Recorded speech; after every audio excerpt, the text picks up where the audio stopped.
The Lord preserve the faithful. Ang mga matatapat na naglilingkod sa Diyos, i-preserve sila ng Panginoon. Everybody say amen. I-preserve ka ng Diyos, ang Diyos ang mag-preserve. Pag sinabing preserve, mga minamahal, iingatan ka ng Diyos. Kahit nasa gitna ka ng kasalanan, kahit hindi sila mananampalataya, i-preserve ka ng Panginoon. Everybody say amen. Tayuan mo lang ang iyong pagiging Kristiyano. Tayuan mo lang ang ikaw ay isang anak ng Diyos. Huwag kang papatol sa kasalanan. Ang Diyos ang mag-iingat sa iyo. Napakasarap magmahal ang Panginoon. Everybody praise the Lord. Palapakan mo natin ang mahal na Panginoon. Everybody say amen. So ito pong sabi ng Biblia, mga minamahal, Isaiah chapter 46 verse 4. Isaiah 46 verse 4.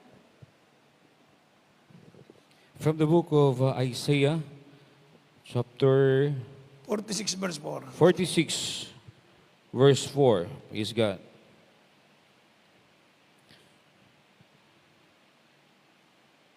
From the book of Isaiah, chapter 46, verse 4, sabi po rito, mga minamahal ko, praise the Lord.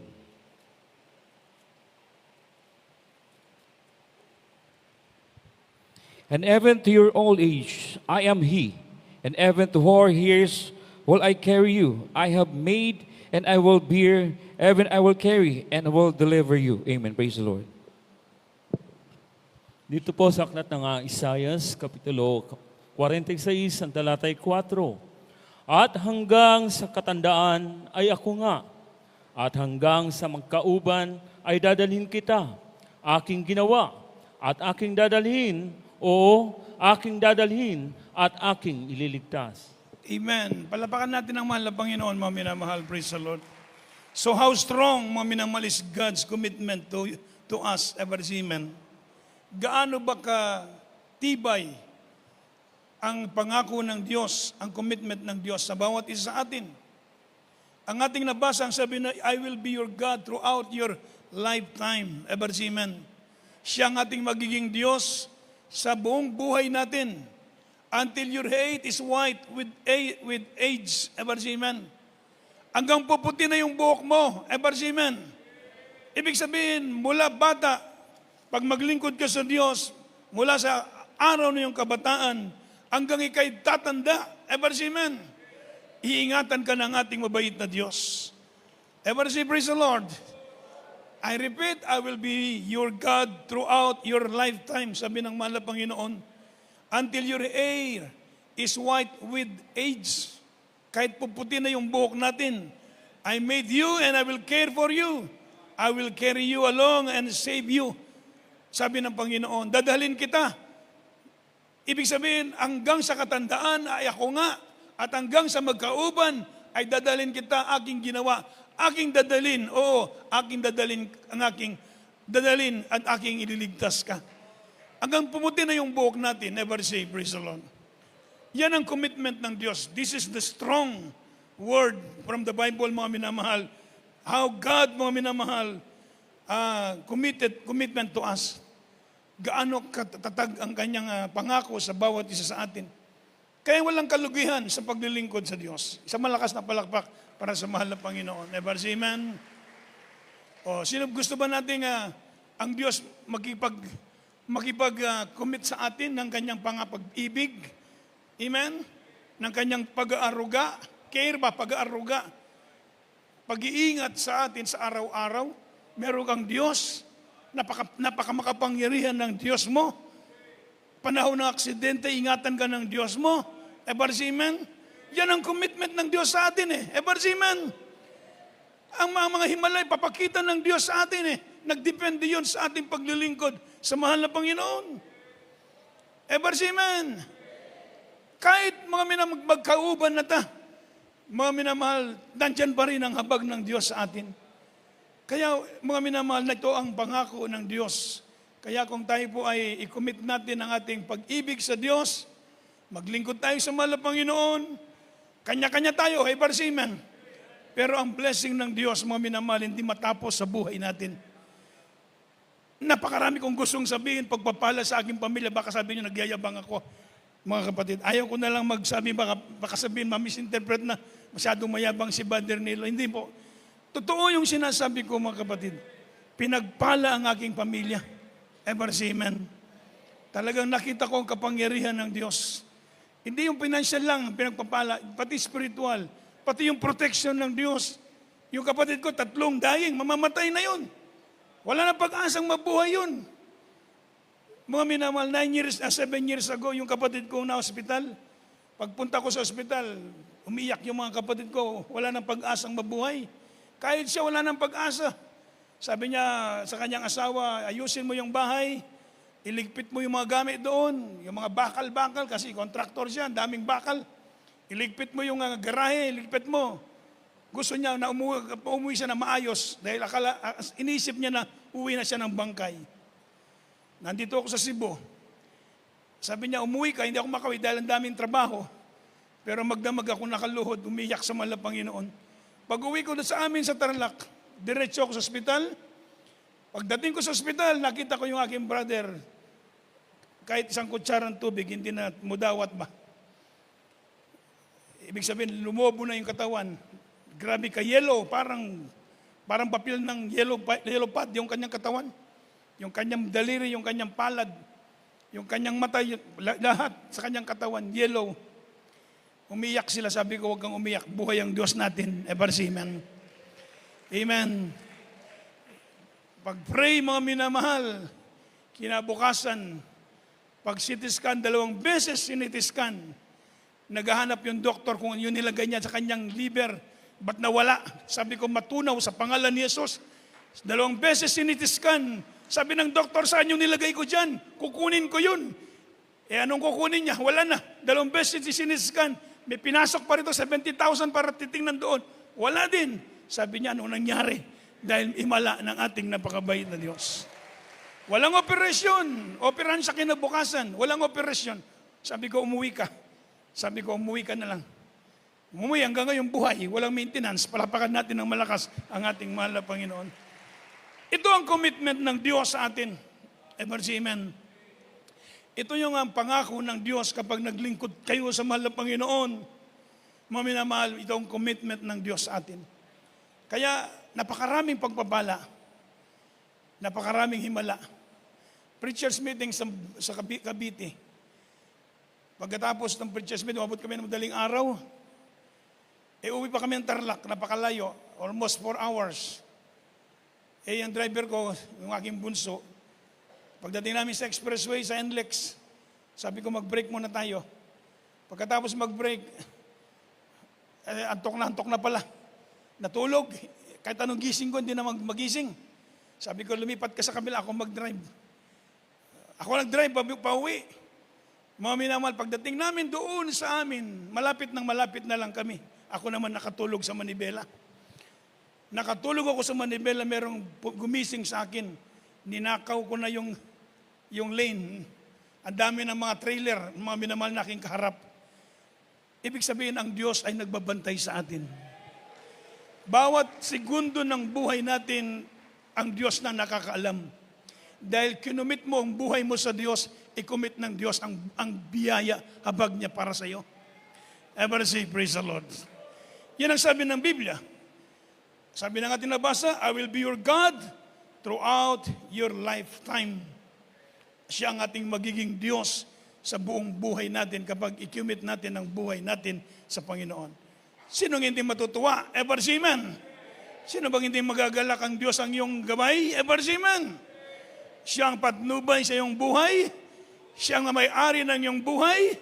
Bawat segundo, minuto ng iyong buhay nakatingin siya sa iyo. Ever say amen. Totoo ang Diyos, hindi naman ito kwentong barbero. Ever say amen. Talagang may Diyos na lumalang sa langit, sa lupa, may Diyos na nakatingin sa atin. Ever say, praise the Lord. Kaya mga kapatid, talagang napakabait ng Diyos. So another thing, sabi po ng Biblia, Matthew chapter 10, nabasa na ba natin? 32 to 33. From the book of Matthew chapter 10, verse 32 and 33. Whosoever therefore shall confess me before men, him I will confess also before my Father which is in heaven. But whosoever shall deny me before men, him will I also deny before my Father which is in heaven. Praise Lord.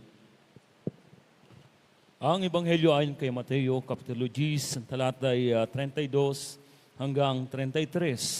Sa 32, kaya't ang bawat kumikilala sa akin sa harap ng mga tao, ay kikilalanin ko naman siya sa harap ng aking Ama na nasa langit.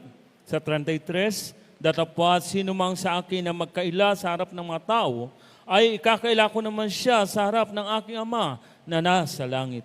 Amen. So maliwanag po ito mga kapatid. Diba? Amen. Kung kilalanin mo ang Diyos, sa harap ng tao dito, kikilalanin ka din ng Diyos pagdating doon sa langit. Pag sumalit kung ipinpagkaila mo ang Diyos dito, ipagkaila ka niya rin dito sa kanyang mga anghel sa langit. Amen. So ulitin ko po, commitment to God means not hiding your faith. Amen. Ibig sabihin, pakilala mo dito, huwag kang mahiya, taga Jesus Miracle Crusade ka. Amen. Amen. Sabi po ng banal na kasulatan, commitment to God means that you must trust Him to lead you and do what is best for you. Proverbs 3 verse, Psalm 37 muna tayo, 5 to 6, and Proverbs 3 up to 5, verse 5 to 6 only. From the book of Psalms chapter 37, verse 5 and 6. Commit the way unto the Lord, trust also in Him, and He shall bring it to pass. And He shall bring forth thy righteousness as the light, and thy judgment as the noonday. Amen. Praise the Lord. Proverbs chapter 3, verse 5 and 6. Trust in the Lord with all thine heart, and lean not unto thine own understanding. In all thy ways acknowledge Him, and He shall direct thy paths. Praise the Lord.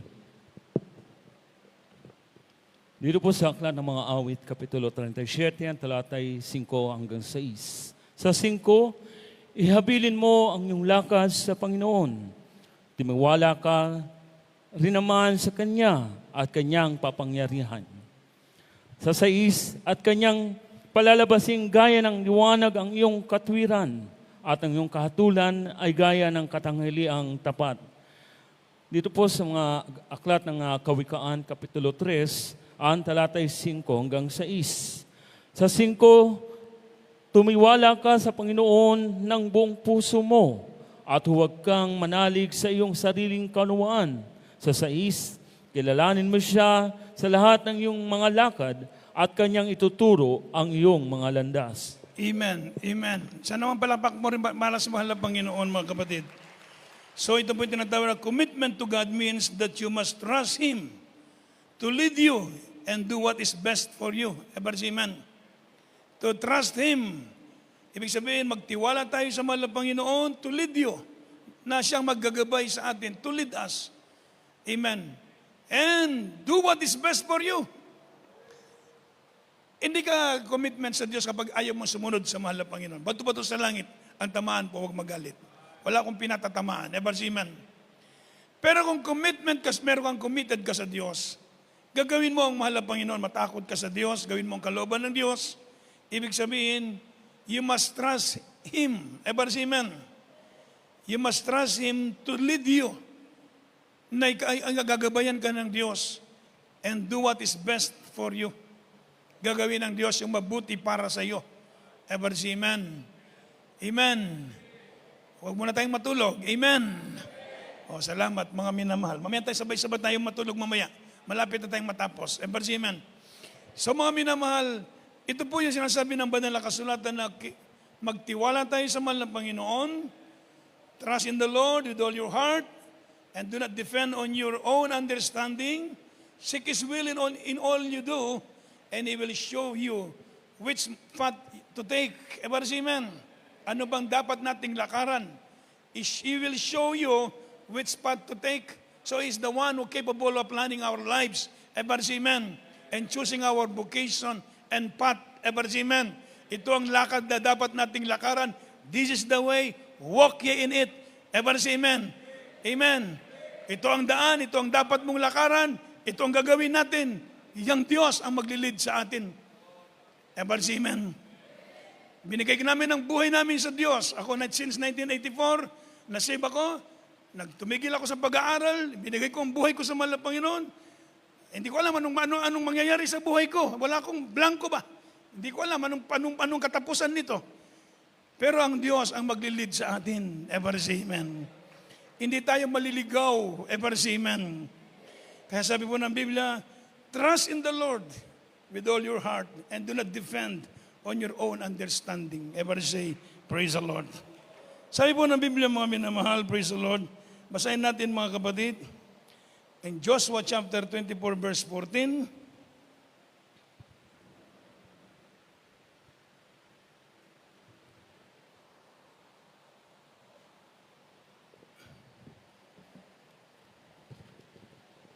From the book of Joshua, chapter 24 verse 14, chapter 34, verse 14. Praise God.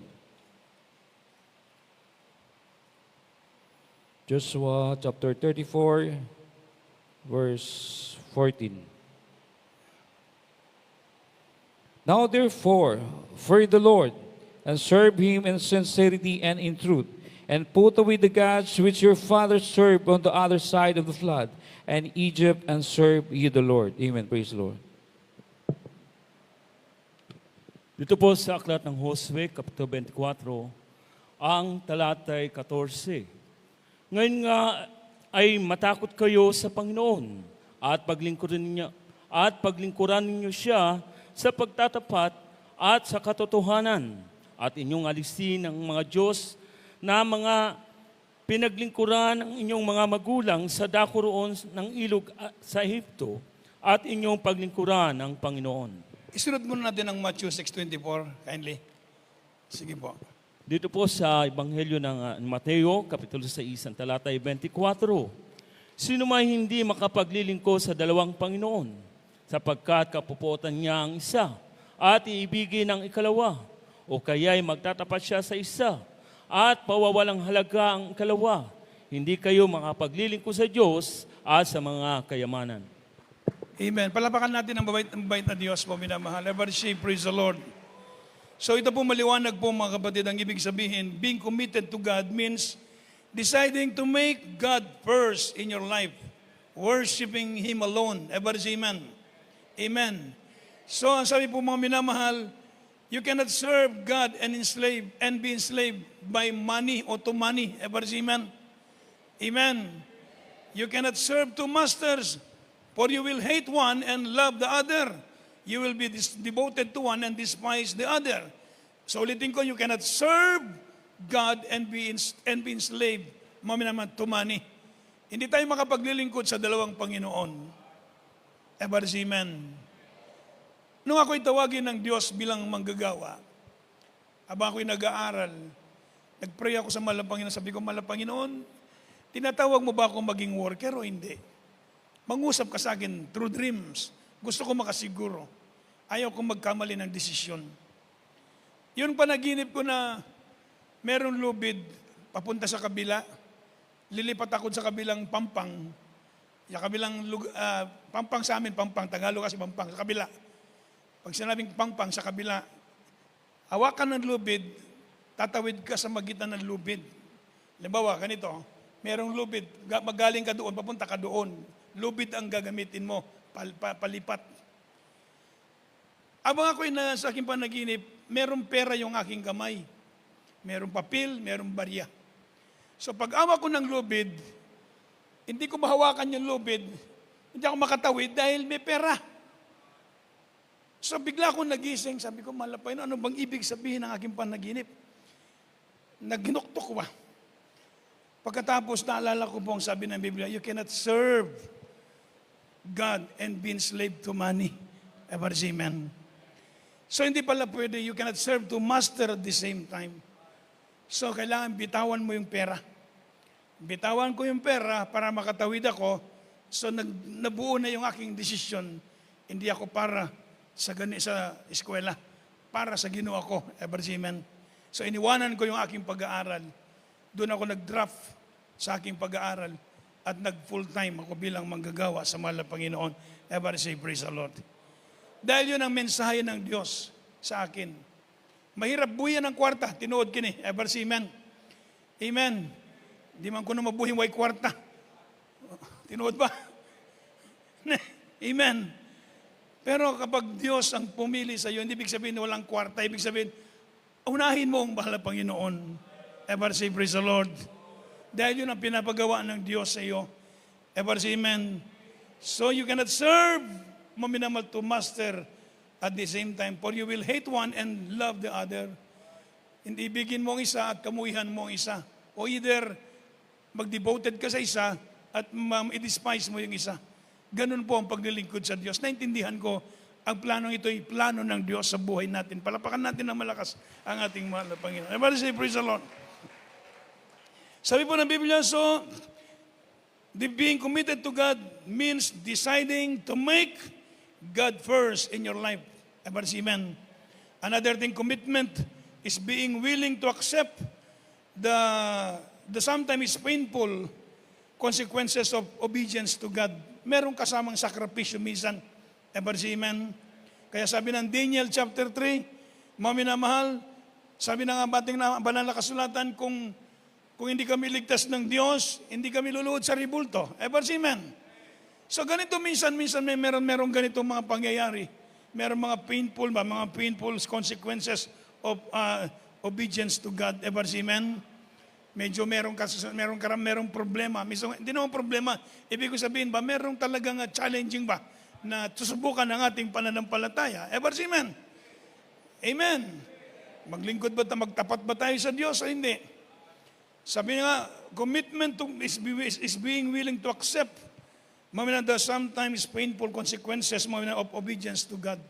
Kaya sabi ni Daniel noon, kung hindi kami liligtas ng Diyos, hindi kami luluhod sa ribulto. Ever say amen? Merong ganun. Ever say amen?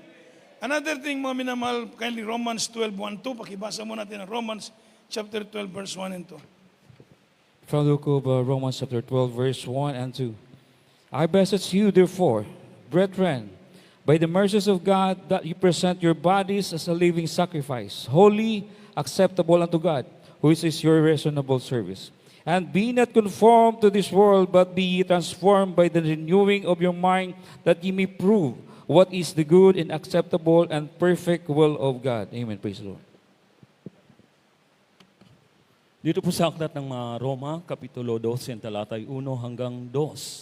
Sa 1, kaya nga, mga kapatid, pinamamanhi ko sa inyo, alang-alang sa mga kahabagan ng Diyos, na inyong hirap ang inyong mga katawan na isang haing buhay, banal, nakayaya sa Diyos, na siya ninyong katampatang pagsamba sa Diyos, at huwag nga kayong magsiayon sa sanlibutan ito, kundi mag-iba kayo sa pamamagitan ng pagbabago ng inyong pag-iisip, upang mapatunayan ninyo kung alin ang mabuti at kaayaya at lubos na kalooban ng Diyos. Amen. Ever say amen?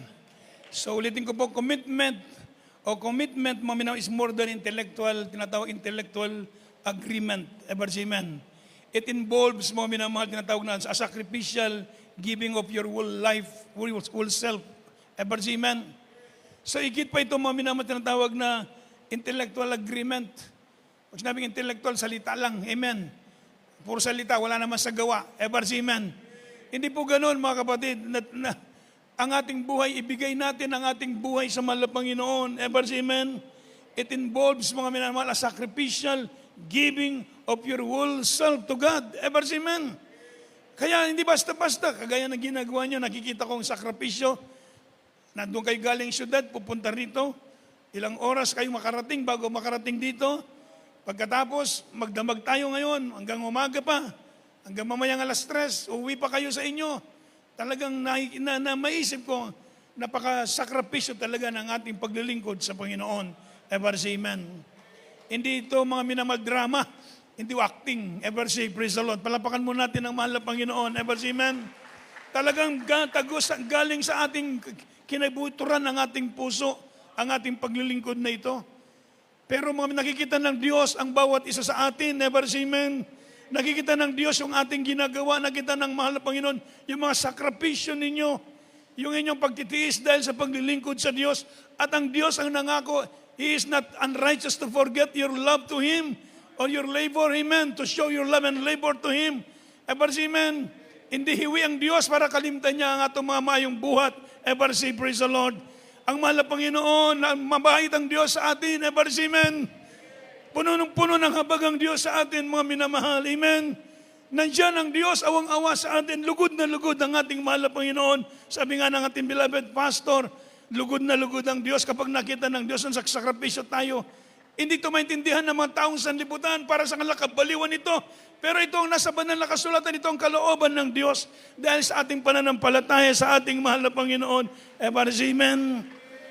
Kaya lahat ng masakit na salita, tinatanggap natin pag-alipusta sa ating pananampalataya, persecution, amen, mga ill word na masakit na salita na binabato sa atin dahil sa ating pananampalataya. Pero mga minamahal, tandaan ninyo, pagdating ng araw, may Diyos na magsusulit sa bawat isa sa kanila.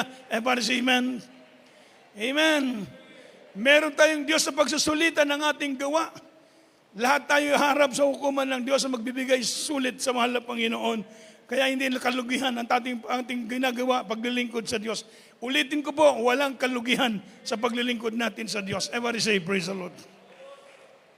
Minsan pinag-aaralan ko,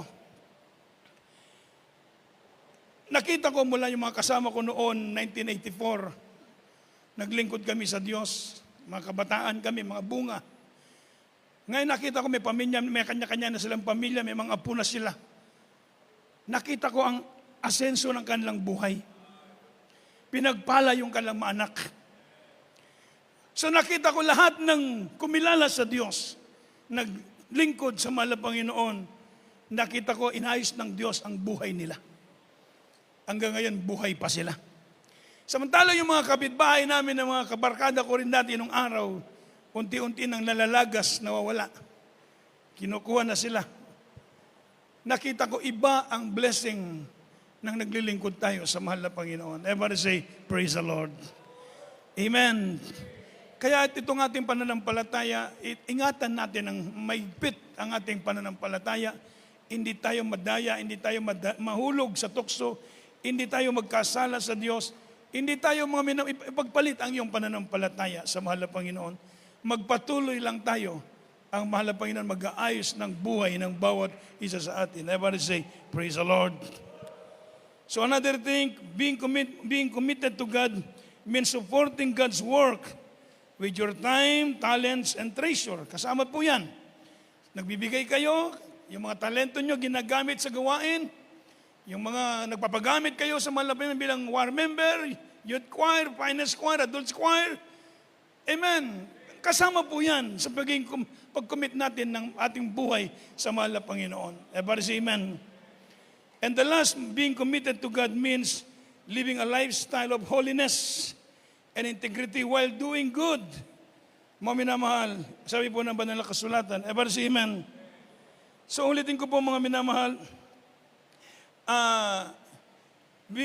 no harm to others and seeking justice for the oppressed.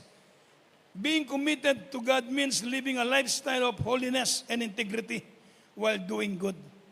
So iningatan natin ang ating buhay, ito'y kalugod-lugod sa mahal na Panginoon. Everybody say amen. Amen. So lahat ng gusto i-commit ang buhay sa Diyos, magsabi ng praise the Lord. This is the condition. Everybody say amen. This is the tinatawag na disciple cost. If you want to be a disciple, sabi ng Biblia, you must take up your cross, you must deny yourself, and follow me. Everybody say amen. Merong sakripisyo, totoo, pero may pagpapala ang Diyos sa buhay natin. Everybody say, praise the Lord. Mga minamahal, hindi kalugihan ang paglilingkod sa Diyos. Amen. Pagpapalain tayo ng mahal na Panginoon at ayusin ng Diyos ang buhay ng bawat isa sa atin. Isang malakas na palakpak para sa mahal na Panginoon at tayo tumawid